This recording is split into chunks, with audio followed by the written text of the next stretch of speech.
तो आप देख रहे हैं मुनाफे की मंडी और मैं हूं आपके साथ प्रशांत पांडे। यहां हम आपको कमोडिटी मार्केट तमाम खबरों का अपडेट तो देते ही हैं, साथ ही इंट्राडे, पोजीशनल और लॉन्ग टर्म के हिसाब से भी आपको बेहतरीन कॉल्स जानने को मिलती है। इसके अलावा आपको हाजिर बाजार की खबरों के साथ साथ देश भर की मंडियों का अपडेट भी मिलता है। तो बहुत सारा एक्शन आपके सामने होगा, लेकिन सबसे पहले फोकस करेंगे गोल्ड और सिल्वर पर। आप देखिए, इस वक्त अगर हम गोल्ड की बात करें तो यहाँ पर आप देखेंगे 1,21,300 का भाव और यहाँ पर 208 रुपए फिलहाल नीचे साफ तौर पर नज़र आता हुआ। इसके अलावा अगर हम देखें तो जिस तरह से आज 1,21,600 तक के लेवल गए थे, वहाँ से अब 300 अंक नीचे फिलहाल नज़र आता हुआ, ख़ासतौर पे गोल्ड।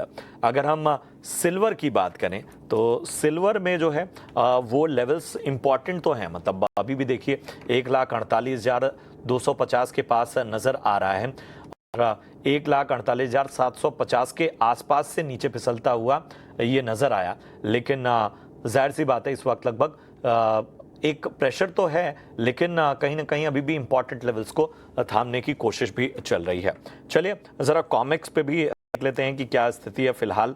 अगर हम देखें कॉमिक्स पर भाव की, तो आप देखिए कि साफ तौर पर दोनों ही, मतलब अगर गोल्ड की बात करें तो लगभग $4,000 के पास है, तो वहीं अगर हम सिल्वर की बात करें तो $47 के करीब नज़र आ रहा है। इन सब के बीच में हम एक्सपर्ट से भी थोड़ा राय लेंगे, क्रूड मेटल्स इन सभी पर बातचीत होगी। लेकिन परिचय करा दूं, हमारे साथ आज चर्चा में शामिल हो रहे हैं तरुण सत्संगी साहब, जो कि एसोसिएट डायरेक्टर हैं रिसर्च आर मनी से। Tarun ji, thank you so much अपना कीमती समय देने के लिए। एक तरह से अगर हम ख़ास तौर पे गोल्ड और सिल्वर की बात करें तो जैसे मैंने कहा कि सिल्वर में जिस तरह का एक करेक्शन देखने को मिल रहा था, वहाँ से एक रिबाउंड तो नज़र आ रहा है। गोल्ड में जो है वो एक कॉन्फिडेंस जो खोज रहे हैं लोग, वो कहीं ना कहीं कभी, मतलब एक दिन तो वो कॉन्फिडेंस जग रहा है, दूसरे दिन वो मिसिंग हो जा रहा है। तो क्या रणनीति लेकर चली जाए इस तरह के बाजार में, गोल्ड और सिल्वर दोनों पर राय दीजिएगा। या हाय, गुड मॉर्निंग। वेल, सिल्वर का जो बीटा है वो गोल्ड से हायर होता है। टिपिकली सिल्वर का जो बीटा है वो अराउंड 1.75% है। तो वो टिपिकली जब भी मार्केट में करेक्शन आता है तो वो ओवर करेक्ट होती है। यही कारण है हमने देखा सिल्वर $46.50 के आसपास है। इंडियन मार्केट में 1,40,000 के नीचे गए और वहां से फिर काफी स्टेलर रिकवरी देखने को मिली। अभी मार्केट कंसोलिडेशन फेज में है। यूएस चाइना का जो ट्रेड वॉर ईज हुआ है, that is negative. Simultaneously Fed ने एक्चुअली ये क्लियर कर दिया है कि दिसंबर कट हो भी सकता है, नहीं भी हो सकता है, लिमिटेड स्कोप है। तो ये गोल्ड के लिए थोड़ा सा नेगेटिव पॉइंट है। साइमल्टेनियसली एक पॉजिटिव पॉइंट जो गोल्ड के लिए है, जो क्वांटिटेटिव ट्रिमिंग है, क्यूटी जिसे हम बोलते हैं, अल्टीमेटली उसको एंड कर रहे हैं। It means there would be surplus supply to the market and in such a scenario gold अच्छा परफॉर्म करता है और डॉलर नेगेटिवली परफॉर्म करता है। तो ऑल टुगेदर मिक्स्ड अंडरटोन है, जिसकी वजह से मार्केट साइडवेज हो चुका है। नॉनदलेस मेरे को ऐसा लगता है जब तक 3880 के नीचे कॉमेक्स स्पॉट नहीं स्लिप करेगा तो फर्दर करेक्शन आते हुए नहीं देखेंगे। Market is trying to create a base around 3900 3950। वहां से हमने देखा है कपल ऑफ टाइम्स रिकवरी आई है। आज या कल के अंदर, आज मीन्स ट्रेडिंग सेशन का मेरा मतलब है, 4050 के ऊपर अगर प्राइस सस्टेन करना चालू करते हैं तो मे भी हो सकता है कि गोल्ड में रैली फिर से रिज्यूम हो जाए। Coming to the silver, same $49.50 का काफी अच्छा रेजिस्टेंस है इंटरनेशनल मार्केट में। एमसीएक्स के अंदर 1,50,000 काफी अच्छा रेजिस्टेंस है and we are approaching these levels. इनके ऊपर क्लोज होगा, सस्टेन करेगा, सिल्वर के अंदर फिर से हम बाइंग रिज्यूम होते हुए देखेंगे। Short term correction is a healthy sign. Overall जो लॉन्गर स्टोरी है गोल्ड सिल्वर का वो अभी भी इंटैक्ट है। तेजी अभी इनमें फिर से देखने को मिलेगी। जब तक अभी जो रिसेंट लो बने हैं 3880 in case of gold, 4650 in case of silver, ये ब्रेक नहीं होते हैं, मेरे को अभी कोई गिरावट नजर नहीं आती है। चलिए, तो लेवल्स का ध्यान रखिए, जैसा कि तरुण ने बताया 4,050 गोल्ड के लिए, $4,050 गोल्ड के लिए बहुत इंपॉर्टेंट लेवल है। यहाँ से अगर एक सस्टेनेबिलिटी नज़र आती है या इस लेवल तक का टच डाउन होता है तो कहीं ना कहीं यहाँ से एक अच्छी रैली नज़र आ सकती है। वहीं अगर सिल्वर में बात करें तो $49.50 इन लेवल्स पे जो कहीं ना कहीं आपको नज़र रखनी है। ये एक इम्पॉर्टेंट रेजिस्टेंस है, यहाँ से एक अच्छी रैली नज़र आती सकती है सिल्वर में। MCX पर अगर हम देखें तो 1,50,000 मतलब एक तरह से अप्रोच फिलहाल सिल्वर उसी को कर रहा है। तो इन लेवल्स के बाद एक अच्छा कह सकते हैं रैली की इंतज़ार पूरी तरह से नज़र आ सकता है। चलिए ज़रा क्रूड को भी अपने दायरे में लेकर आते हैं। आप देखिए अगर क्रूड के लेवल्स देखेंगे तो $65 के नीचे फिलहाल ब्रेंट क्रूड की कीमत पहुंची है। WTI क्रूड को देखें तो $60 के करीब पहुंचता हुआ नजर आ रहा है। दोनों में लगभग आधा आधा % तक की गिरावट देखने को मिल रही है।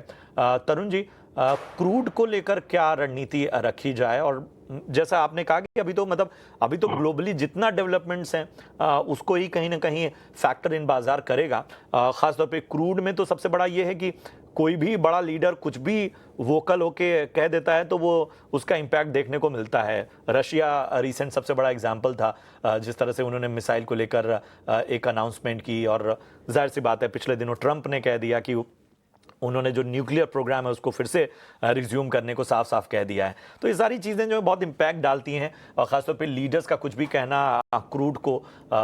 लेकिन अभी भी क्या लगता है, मतलब आपको ओवर सप्लाई वाली दिक्कत लग रही है या सप्लाई का रिस्क आपको ज़्यादा दिख रहा है? वेल, आपने नाइसली स्टेटेड किया पूरा सिनारियो। 150 साल का डेटा है मेरे पास। जियोपॉलिटिकल्स बहुत प्ले करते हैं ऑयल के अंदर, एंड नो डाउट जिस तरीके से यूएस डिस्करेज कर रहा है रशिया के ऑयल एक्सपोर्ट को, स्पेशली जो चाइना और इंडिया से ऑलरेडी मॉडरेशन होने लगा है, इंपोर्ट कम होने लगा है, तो वहां से सप्लाई कम होगी, लेकिन उससे ग्लोबल सप्लाई पे कोई फर्क नहीं पड़ेगा। मार्केट डाइवर्ट कर जाएगा मिडिल ईस्ट और अदर रीजन की तरफ, जिनके पास ऑलरेडी सरप्लस सप्लाई है। इस साल हमने देखा है कि ओपेक प्लस ने 2.7 मिलियन बैरल पर डे से अपना प्रोडक्शन बढ़ाया है दिसंबर मीटिंग में। अगर ऐसा कुछ लगता है कि फर्दर रशिया से सप्लाई कर्व होगी तो दे हैव क्वेश्चन, दे वो बढ़ा सकते हैं।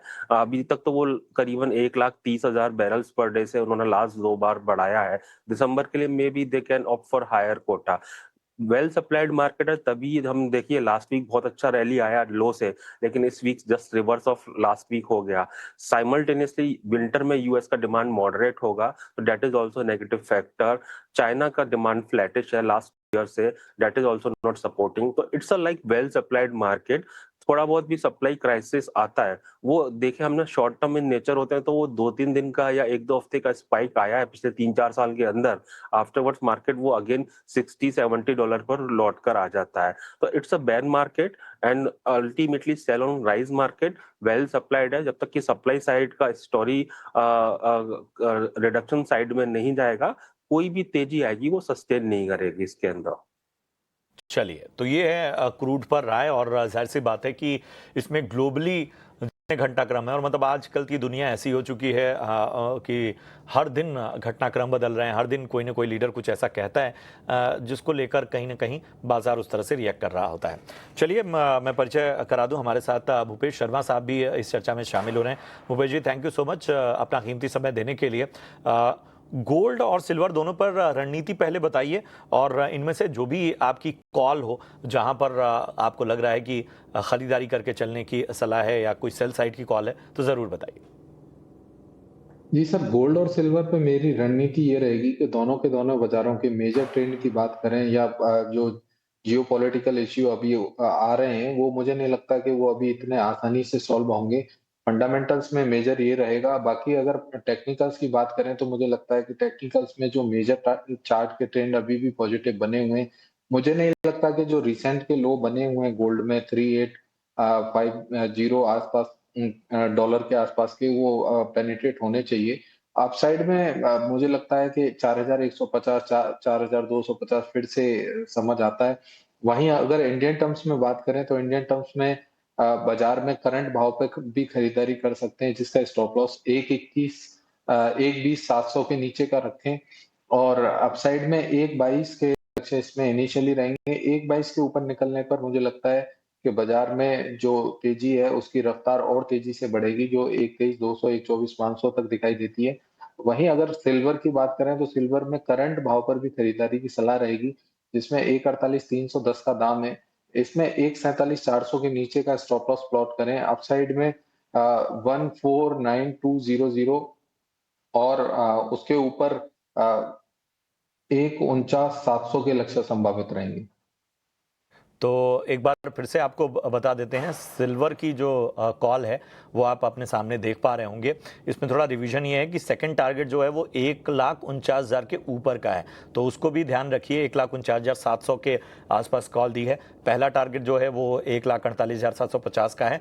मतलब रिवाइज्ड कुछ टारगेट्स जो हैं भूपेश जी ने दिए हैं, उसका आपको ध्यान रखना है और उस हिसाब से खरीदारी करके चलने की सलाह है। तरुण जी, आप बताइए, आप के पास कोई रिकमेंडेशंस? वेल मैं एक्चुअली शॉर्ट टर्म प्ले नहीं करता, आई एम अ स्विंग और इन्वेस्टर। अगर मैं बात करूं ट्रेड की, आई थिंक अगर once again market 39-20 dollar COMEX spot आता है, तो जो कि एक दो बार आया है एक लास्ट कपल ऑफ डेज के अंदर, वो लेवल्स पे मैं कंफर्टेबल रहूंगा बाय साइड में जाने के लिए। स्टॉप लॉस रहेगा मेरा 3880 का।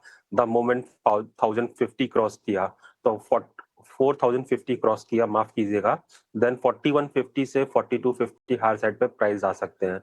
डोमेस्टिक मार्केट में भी मैं नीचे से बाय करना प्रेफर करूंगा जब भी 3920 के आसपास जो भी इंडियन मार्केट में प्राइस हो, क्योंकि करेंसी में काफी फ्लक्चुएशन होता है, तो वहां पे बाय कर सकते हैं। और मुझे ऐसा लगता है 1,22,000 जैसा कि भूपेश जी ने बताया इमीडिएट रेजिस्टेंस है, ये क्लियर किया तो 1,25 से 1,28 हायर साइड में वंस अगेन देखने को मिलेंगे। ये मतलब एक ऑप्टिमिज्म जो है वो आपको कहीं ना कहीं उन लेवल्स के बाद ही नजर आएगा जिनको हमारे एक्सपर्ट बता रहे हैं। मतलब वो अहम रेजिस्टेंस और सपोर्ट्स लेवल हैं, और इस बाजार में कहीं ना कहीं बड़ा डिसिप्लिन भी चाहिए इन सारे लेवल्स को कहीं ना कहीं रिव्यू करने के लिए। भूपेश जी, ज़रा मैं आता हूँ ख़ासतौर पे मेटल्स पे। एक बार अपने दर्शकों को तरह बुरा दे देता हूँ। आप देखिए कि मेटल्स का जो हाल है उस बेहद सीमित दायरे में तमाम मेटल्स नज़र आ रहे हैं। कॉपर, एल्यूमिनियम, जिंक में हम देख रहे हैं कि एक हल्की गिरावट देखने को मिल रही है। लेड के भाव में भी हमें गिरावट देखने को मिल रही है। बताइए, मेटल्स पे क्या रणनीति रखी जाए भूपेश जी? जी सर, मेटल्स की बात करें तो मेटल्स में मुझे लगता है कि कॉपर और जिंक के जो दोनों के दोनों बाजार अभी भी मार्केट लीड करने चाहिए। यहाँ से करंट भाव पर भी कॉपर में खरीदी की सलाह रहेगी, जिसका दाम 1,009 के आसपास चल रहा है। तो यहाँ स्टॉप लॉस 1,005 का प्लॉट करें। इसमें अपसाइड में 1,017 1,021 तक के लक्ष्य संभावित रहेंगे। वहीं जिंक ने भी 52 वीक हाई के ऊपर पेनिट्रेट भी किया है और सस्टेन भी किया है। मुझे लगता है कि यहाँ पर भी खरीदारी की सलाह रहेगी। 299 300 के आसपास बाजार मिलता है, तो वहां खरीदारी करें। अपसाइड में मुझे लगता है कि 303 और 307 अगर पोजिशनली देखें तो मुझे लगता है कि बाजार 323 तक भी पॉसिबल रहेगा। तो ये एक अहम रणनीति, एक बार फिर से मैं जो ट्रेडिंग कॉल्स है वो दोहरा देता हूँ। कॉपर में जो है वो स्टॉप लॉस आपको 1,003 का रखना है। टारगेट 1,012 1,017 तक के नज़र आ सकते हैं भूपेश जी की राय में। चलिए, यहाँ पर ख़ास तौर पे मेटल्स में जो हाल के महीनों में वॉलेटिलिटी दिखी है, उसको, उसकी वजहें और तमाम चीज़ों को तो समझना बहुत ज़रूरी है। लेकिन ग्लोबल डिमांड सप्लाई डायनेमिक्स किस ओर इशारा कर रहा है वो भी ज़रा समझने की कोशिश करेंगे। तरुण जी, एक आउटलुक अगर बताइए, अगर मेटल्स को आप एक ख़ास तौर पे आप जैसा कह रहे हैं कि कहीं ना कहीं आगे प्ले आउट करना हो, तो किस तरह की रणनीति रखी जाए? सी बेस मेटल्स ने इस साल काफी अच्छा परफॉर्म किया है और डबल डिजिट में हमने परफॉर्मेंस आते हुए देखी है। कॉपर ने लीड किया है, देन आफ्टरवर्ड जिंक ने काफी अच्छे परफॉर्मेंस दिए हैं। रिसेंटली जो लास्ट 1.5 मंथ्स के अंदर रैली आया, उसके पीछे मेन कारण रहा है सप्लाई शॉर्टेज का कंसर्न। इंडोनेशिया की जो ग्रेसबर्ग माइन थी, वहां पर फोर्स मेजर लिया गया, तो वहां पर अभी सप्लाई हॉल्ट है। सप्लाई नेक्स्ट ईयर Q4 में रिज्यूम होगी या ऑफ 2027 में होगी। 6 लाख टन का सप्लाई डिसरप्शन एक साल के अंदर होने का अनुमान है, जो कि वर्ल्ड की थर्ड लार्जेस्ट माइन है उसके प्रोडक्शन से ज्यादा है। तो आप समझ सकते हैं जो कॉपर मार्केट सरप्लस में था, आईसीएसजी ग्रुप ने ऑलरेडी ये क्लियर किया है कि अब वो सरप्लस इस साल के लिए काफी स्क्यूड होगा। नेक्स्ट ईयर कॉपर मार्केट जो होगा वो एक्चुअली जो रहेगा वो डेफिसिट में रहेगा। ग्लोबल अगर मैं स्टॉक की बात करता हूँ एक्स यूएस, यूएस को छोड़ के एलएमई शंघाई पे ऑलरेडी कॉपर की इन्वेंट्रीज काफी कम है। इट मींस आउटसाइड जो यूएस है वहां पर सप्लाई कम है। चाइना लार्जेस्ट कंज्यूमर है, Chinese economy doing good, likely to do good, demand upthrust वहां से रहेगा। तो ओवरऑल जो आउटलुक है रोजी लगता है बेस मेटल्स का, कॉपर पर से मेरे को ज्यादा स्ट्रॉन्ग लगता है। साइमल्टेनियसली ग्लोबल मार्केट में रिस्क ऑन मोड है। चाहे हम एशियन मार्केट की बात करें, जापान न्यू हाई बना रहा है, चाइना ने अच्छा परफॉर्म किया 2 महीने से, इंडियन मार्केट भी अच्छा परफॉर्म कर रहा है, यूएस न्यू हाई बना रहा है, यूरोप भी अच्छा परफॉर्म कर रहा है। तो टिपिकली स्टॉक मार्केट और इंडस्ट्रियल्स एक साथ चलते हैं, तो ये भी एक पॉजिटिव ट्रिगर है जो कि प्राइस को सपोर्ट करता है। मुझे कॉपर के अंदर काफी अच्छी तेजी लगती है। सेम वे में जिंक की बात करता हूँ तो एलएमई में इन्वेंट्री बहुत ज्यादा कम हुई है इस साल के स्टार्टिंग से लेकर अगर अब तक कंपैरिजन करें। और ये जो इन्वेंट्री है वो एक्चुअली 2 दिन के एक तरीके से कंजम्पशन के बराबर है। दो यूएस में इन्वेंट्री थोड़ा ज्यादा है, शंघाई में है, लेकिन ओवरऑल जो ग्लोबल इन्वेंट्री है वो भी टाइटनेस की तरफ इशारा कर रहा है।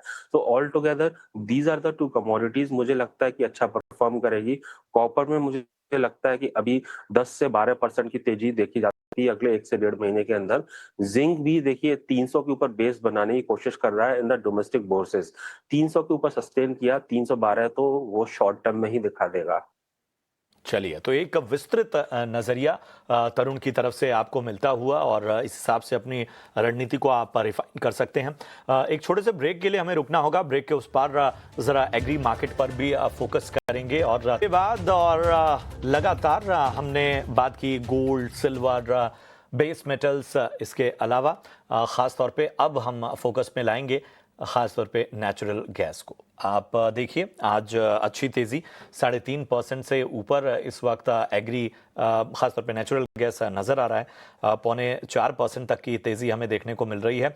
इसके अलावा आप देखेंगे $360-61 के आसपास इस वक्त नेचुरल गैस। भूपेश जी, नेचुरल गैस पर क्या रणनीति रखी जाए? जी, नेचुरल गैस में एक अच्छी तेजी जो विंटर सेशन की वजह से और कुछ जो टैरिफ का अभी विवाद चल रहा है उसके कारण देखने को मिल रही है। वहीं अगर चार्ट की प्योरली बात करी जाए तो चार्ट पर बाजार का ट्रेंड अभी इंटैक्ट है पॉजिटिव साइड। मुझे लगता है कि 355 का स्टॉप लॉस या थ्री जो लोग पोजिशनल व्यापार करना चाहते हैं वो 350 का स्टॉप लॉस लगाकर इसमें खरीदारी करें।